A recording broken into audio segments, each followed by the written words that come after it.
Hello বন্ধুরা, নমস্কার। এটা আমার ফার্স্ট ব্লগ, তাই জন্য কথার কোনো ঠিক ঠিকানা নেই। জানি না কি বলছি কি বলবো, তবে আমাদের গ্রাম বাংলার প্রাকৃতিক সৌন্দর্যটা একবার দেখে নাও, চোখ ভরে মন ভরে। এই দেখো, মদনা মতো ফেস নিয়ে বেরিয়ে পড়েছি, চলে আসলাম আমাদের মচলন্দপুর স্টেশনে। গন্তব্যে ঠিক পৌঁছাবই। আর চিরাচরিত বনগা লোকালের ভিড়টা দেখে নাও একবার, পুরো ঠাসা।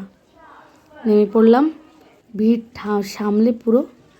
এখন আমি নেমেছি বারাসাতে, এখান থেকে যাব। আর সিঁড়ি ভাঙতে ইচ্ছা করছে না, আরে খুব শর্টকাট একটা রাস্তা ছিল, কিন্তু ওইটা দেখে বুঝলাম আমি গলতে পারবো না ওর ভিতর দিয়ে। তাই জন্য আবার আমাকে সেই শর্টকাটের পরিবর্তে লং রাস্তাটাই নিতে হলো গন্তব্যে যাওয়ার জন্য। যাই হোক, গন্তব্যে পৌঁছেও গেছি, অটোও ধরে ফেলেছি। আমি কিন্তু সামনে দেখো লেবু নিয়েছি, ওগুলো ঝুলিয়ে রেখেছি। পৌঁছে গেছি গন্তব্যে, দাঁড়িয়ে আছে আমাকে নিতে এসছে দুই মদন।